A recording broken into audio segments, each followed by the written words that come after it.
एक बार की बात है, सज्जन नाम का एक व्यक्ति एक नगर में रहता था। वह अपने जिंदगी से बहुत दुखी रहता था। उसकी निराशा का कारण यह था कि वह अब तक अपने जीवन में कुछ नहीं कर रहा था। उसके घर वाले उसे ताने मारते थे कि तुम्हारे मित्र कुछ न कुछ कर रहे हैं, लेकिन तुम अभी भी घर पर बैठे हो। दोस्तों के बीच भी अक्सर उसका मजाक बन जाता था। वह कहीं जाता तो लोग उससे पूछते थे कि आप क्या कर रहे हैं। उसे यह बताने में भी शर्म आ रही थी कि वह कुछ नहीं कर रहा है। धीरे धीरे उसने रिश्तेदारों से मिलना जुलना कम कर दिया और लोगों से भी मिलना कम कर दिया। वह हर समय घर पर ही रहता था। वह अकेले रहता और भगवान को कोसता रहता और अपनी किस्मत को दोष देता। अब उसे अपनी जिंदगी बोझ लगने लगी थी। कभी कभी वह सोचता कि कब वह कुछ करने के योग्य बनेगा, और फिर वह सोचता जिंदा रहने से अच्छा मर जाना ठीक है। एक दिन वह अपने नगर की गली से गुजर रहा था। तभी उसने देखा कि एक गुरु दुखी और परेशानियों पर उपदेश दे रहे हैं। वह भी उसी भीड़ में सबसे पीछे बैठ गया और गुरु के प्रवचन सुनने लगा। गुरु कह रहे थे कि दुख एक शिक्षक की तरह है जो हमें जीवन की सच्चाई दिखाता है और हमें जीवन का सही तरीका सिखाता है। आप चाहे तो जिंदगी जीना भी सीख सकते हैं और चाहो तो कुछ भी हासिल कर सकते हो, और अगर चाहो तो एक कोने में बैठकर रो सकते हो। इन सभी बातों को सज्जन ध्यान से सुन रहा था, लेकिन उपदेश पसंद नहीं आया। उसने खड़े होकर कहा कि कुछ भी सीखने से दुख दूर नहीं होता, इसमें केवल दर्द होता है। दुख की पीड़ा अनंत है। ऐसा लगता है कि इसके बाद कुछ होने वाला नहीं है। इससे कुछ भी फर्क नहीं पड़ता। इसके सामने मौत भी छोटी लगती है। तब गुरु ने कहा, वत्स तुम्हारा दुख क्या है? सज्जन ने उनके सामने अपनी सारी व्यथा सुनाई और गुरु से पूछा कि मेरे इन दुखों का कोई उपाय है आपके पास? ये सुनकर गुरु मुस्कुराए और बोले, तुम उस दिन मेरे पास आना जब तुम्हारे जीवन में वास्तविक दुख आए। मैं तुम्हारी समस्या का समाधान अवश्य करूँगा। ये कहकर गुरु वहाँ से चले गए। सज्जन ने सोचा, क्या ये मेरा दुख नहीं है तो क्या है? मैं जिस पीड़ा से गुजर रहा हूँ वह असली दुख नहीं है। क्या मेरा दुख कोई नहीं समझ सकता? जब माँ बाप नहीं समझे तो भला गुरु क्या समझेंगे? उस दुखों से व्यथित होकर सज्जन ने एक फैसला लिया कि अब वह कुछ करेगा। सज्जन ने एक छोटा व्यवसाय शुरू किया, पर उसे सफलता नहीं मिली थी। लेकिन उसके घर वाले खुश थे कि वह कुछ कोशिश कर रहा है। वह अपने व्यवसाय में लगा रहा और धीरे धीरे उसे सफलता मिलने लगी। फिर उसने रफ्तार पकड़ी और केवल 3 साल के अंदर ही वह एक बड़ा बिजनेसमैन बन गया। अब सज्जन के आसपास ऐसे कई लोग थे जो उसकी परवाह करते थे, जो उससे प्यार करते थे। अब उसके परिवार के सदस्य भी उसकी तारीफ करते नहीं थकते थे। दिन व रात उसके दोस्तों की संख्या बढ़ती जा रही थी। अब वह अपने जिंदगी में बहुत खुश था। उसके कुछ दोस्तों ने उसे सलाह दी कि जब तुम एक बड़ा बिजनेसमैन बनकर बहुत खुश हो तो सोचो, अगर तुम इस शहर के और इस राज्य के सबसे बड़े बिजनेसमैन बन जाते हो तो कितने लोग आपसे जुड़ना चाहेंगे, आपकी कितनी बड़ी ख्याति होगी और स्वयं राजा भी आपसे दोस्ती करना चाहेंगे और जरूरत पड़ने पर आपसे मदद भी लेंगे। दोस्तों की ये बात सज्जन के मन में बैठ गई।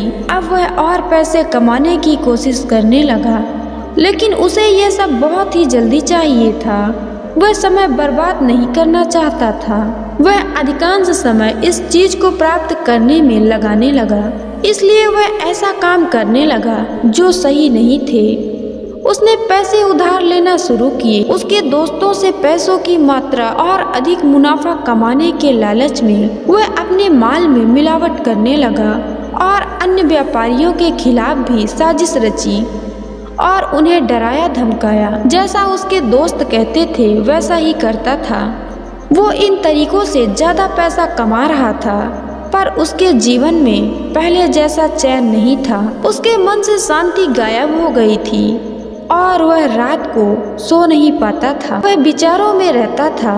वह सब कुछ भी पाकर उसे किसी चीज में खुशी नहीं मिल रही थी। एक दिन सज्जन अपने गाड़ी से ही जा रहा था, तभी रास्ते में गुरु का आश्रम दिखाई दिया। वह वहां रुका और गुरु के पास जाकर बोला, गुरु जी, आपने मुझे कहा था जब कभी जीवन में सच्चा दुख आए तो चले आना। अब मैं बहुत दुखी हूँ। मेरी नींद हराम हो गई है। मुझे कहीं भी शांति नहीं मिल रही है। इस प्रकार सज्जन ने अपनी सारी समस्याएं गुरु को बताई। गुरु ने कहा, तुम पहली बार मिलने आए थे तब भी तुम किसी दुख में थे। अपने उस दर्द से क्या सीखा? सज्जन ने कहा कि सिर्फ सोचने और चिंता करने से कुछ नहीं होता। अपनी दृष्टि को सच करने के लिए मेहनत भी जरूरी है और सिर्फ मेहनत करने से कुछ नहीं होता, परिणाम भी मिलना चाहिए। जब आपको लगे कि आपका लक्ष्य हासिल नहीं होने वाला है, तब राह में चाहे कितनी भी मुश्किलें हो, मन कितना भी निराश क्यों ना हो, आप कुछ नहीं होने वाला है, तब खुद आत्मविश्वास करें, मैं जो भी कर रहा हूँ उसमें अवश्य सफल होऊंगा। लोग केवल सफल व्यक्ति का सम्मान करते हैं। कोई कितना भी अच्छा क्यों न हो, वह हमेशा लोगों की नज़रों में बोझ बने रहते हैं। ये सब सुनकर गुरु मुस्कुराए और बोले, यह वास्तविक दुख नहीं है। अपने जीवन में वास्तविक दुख आए तब मेरे पास आना, मैं उसे ठीक कर दूंगा। सज्जन ने जाते समय गुरु को सोने के सिक्के से भरा एक घड़ा भेंट किया। घड़े को देखकर गुरु ने कहा कि यह मेरे किसी काम का नहीं है। उस पेड़ के नीचे गड्ढा खोदकर उसे वहीं गाड़ दो। सज्जन ने घड़े को वहीं पेड़ के नीचे दबा दिया। जैसा कि गुरु ने बताया, उसने वैसा ही किया और वहां से चला गया। कुछ दिनों से कारोबार ठीक चल रहा था, किंतु व्यापार को गलत तरीके से करने के कारण धीरे धीरे उसे व्यापार में घाटा होने लगा। उसकी सारी दौलत धीरे धीरे खत्म होने लगी और एक दिन ऐसा भी आया जब उसके पास कुछ भी नहीं बचा था और उस पर कर्ज का बोझ बढ़ गया था। परंतु वह निश्चिंत था, क्योंकि उसने अपना सारा कर्ज अपने दोस्तों से लिया था। उसने सोचा था कि उसके दोस्त बुरे वक्त में उसके साथ खड़े रहेंगे, किंतु ऐसा कुछ नहीं हुआ। जैसे ही बुरा वक्त आया, उसके दोस्त पहले उनका कर्जा मांगने लगे। यदि उसने कर्जा नहीं लौटाया तो उन्होंने उसे जान से मारने की धमकी भी दी। उसके सभी शुभचिंतक एवं प्रियजन उससे दूर हो गए। उसके दोस्त जो उसके साथ मस्ती किया करते थे, अब उससे दूर भाग रहे थे। उसका परिवार उसकी गलतियां कमियां गिनने लगा। उसकी सारी संपत्ति नीलाम हो गई और उसके पास कुछ नहीं बचा। जब उसने अपने माता पिता से मदद मांगी तो पिता ने कहा कि मेरे पास तो थोड़ी सी संपत्ति है, अगर मैं तुम्हें ये दे दूंगा तो मैं तुम्हारी माँ को क्या कहूँगा। ये संपत्ति ही हमारा अंतिम सहारा है। सज्जन के मन में गहरा दुख छा गया। उसके आसपास कोई नहीं था जो उसके दुख को समझ सके। लोगों के इस विश्वासघात के कारण वह अंदर से टूट चुका था।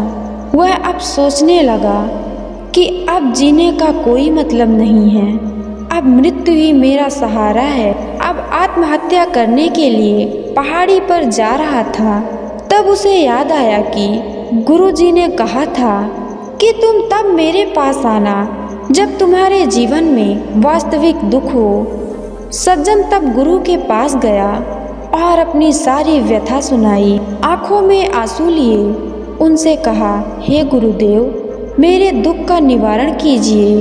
तब गुरु ने कहा, जीवन में असली दुख आए तब मेरे पास आना, मैं तुम्हारे दुखों का निवारण कर दूंगा। तब सज्जन ने कहा कि ये क्या है, मेरी जिंदगी में दुख नहीं है, तो आखिर असली दुख क्या है। उन्होंने सज्जन से कहा कि पहले आप मुझे यह बताओ कि आपने अपने दुख से क्या सीखा। तब सज्जन ने कहा कि मैंने यह सीखा जो लोग हमारे जीवन में आते हैं वे हमारी सफलता और प्रगति के कारण हमें धोखा जरूर देंगे। दुख में हमारे साथ नहीं खड़े होंगे। वे अच्छे समय में ही हमारा फायदा उठाएंगे और बुरे समय पर हमें छोड़ देंगे।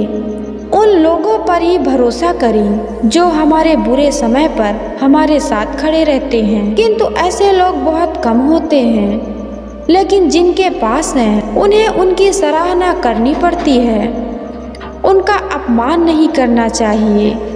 कभी भी किसी के खिलाफ साजिश नहीं रखनी चाहिए। अपना कार्य ईमानदारी तथा धैर्य से करें और कभी भी लालची ना बने। अपने सभी दुख दर्द एवं अनुभव को बताने के बाद सज्जन आंखों में आंसू लिए गुरु जी के सामने बैठ गया।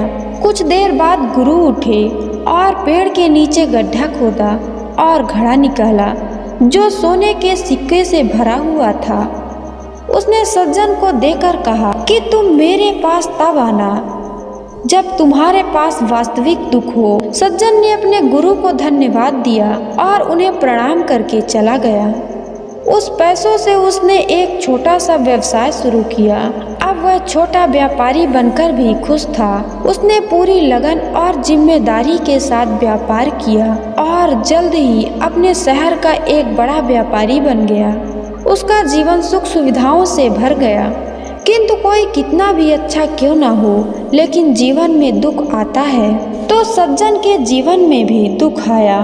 उसके माता पिता की मृत्यु हो गई। वे दोनों एक ही दिन मर गए। सज्जन अपने माता पिता से बहुत प्रेम करता था, इसीलिए उनके निधन से उसे बहुत गहरा सदमा पहुंचा। अंतिम संस्कार किया गया। उसने अपने माता पिता का शव जलते हुए देखा तो उसका मन बेचैन हो गया। उसके मन में कई सवाल उठने लगे। वह घर वापस गया।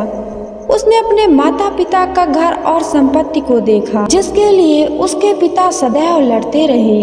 आज वो खाली पड़ा है। जिन्होंने इसकी देखभाल की, इसके लिए लड़ने वाले इस दुनिया से चले गए। उसके पिता ने जो कुछ भी कमाया वह सब यहीं रह गया। एक दिन पहले तक उसके पिता संपत्ति के लिए मारपीट भी करते थे। आज वो खुद इस दुनिया से चले गए। उसका मन ऐसे अनेक विचारों से भटक रहा था। वह अंदर से अकेला और डरा हुआ महसूस कर रहा था। वह खाली महसूस कर रहा था। उसे लगा कि कुछ तो है, परंतु वह समझ नहीं सका। इसीलिए वह गुरु के पास गया।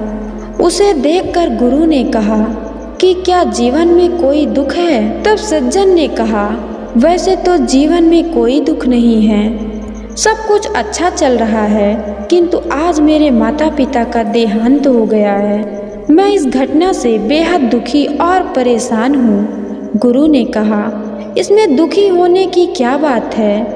एक दिन सबको मरना है। मुझे भी मरना है, तुम्हें भी मरना है। शायद तुम कल ही मर जाओ या आज ही मर सकते हो। सज्जन ने कहा, क्या कह रहे हैं गुरुजी? मैं भी मर जाऊंगा, लेकिन मैं अभी जवान हूँ। गुरु ने कहा, सभी जी रहे हैं इसी भ्रम में कि मैं अभी जवान हूँ। मृत्यु केवल बूढ़ों को आती है, किंतु ऐसा नहीं है। जवान भी मर जाते हैं, बच्चे भी मर जाते हैं। मौत का उम्र से कोई लेना देना नहीं है। यह सभी को प्रभावित करता है। गुरु की यह बात सज्जन के मन में बैठ गई और वह चुपचाप चला गया। किंतु उसका मन अभी भी बेचैन था। वह खाली महसूस कर रहा था। वह सारा दिन अपने बारे में ही सोचता रहा कि वह कौन है, इस दुनिया में क्यों आया है, इस जीवन का लक्ष्य क्या है। ऐसे कई सवाल उसके दिमाग में लगातार उठ रहे थे, किंतु उसे अपने किसी भी सवाल का जवाब नहीं मिल रहा था और उसका दुख दिन ब दिन बढ़ता ही जा रहा था। इसीलिए कुछ दिन बाद वह फिर से गुरु के पास पहुंचा और बोला, हे स्वामी, मैं बहुत दुखी हूँ क्योंकि मैं ये नहीं जान पा रहा हूँ कि मैं कौन हूँ और मैं इस दुनिया में क्यों आया हूँ। यह सुनकर गुरु मुस्कुराए और बोले, आज तुम्हारे जीवन में पहली बार सच्चा दुख उत्पन्न हुआ है। यह वास्तव में दुख कहलाने लायक है। हम नहीं जानते कि हम कौन हैं, हम क्यों आए सज्जन ने अपने गुरु से कहा कि उसकी दुविधा दूर करें। गुरु ने कहा कि हम सभी मनुष्य हैं, हम जीवन भर संघर्ष करते रहते हैं। सज्जन ने कहा, कोई भी मनुष्य अपने साथ कुछ भी नहीं ले जा सकता है, वह सिर्फ अकेला ही रह जाता है। मेरे माता पिता भी अपने साथ कुछ भी नहीं लेकर गए, धन संपत्ति वैभव सब कुछ यहाँ पर छोड़ कर गए। तब गुरु ने कहा, अब मेरी बात ध्यान से सुनो। इस संसार में हमें जो संघर्ष करना चाहिए वो हम नहीं करते, बल्कि चीज़ें हमारे सामने होती हैं किंतु हम उन्हें देखने की कोशिश नहीं करते। हमें इस दुनिया में जो भी इकट्ठा करना है वो हम खुद हैं। हमें खुद को जुटाना होगा ताकि जब हम मरें तो हम एकजुट हो सकें और खुद को पहचानने में सक्षम होने के लिए हम अंदर बटे हुए हैं।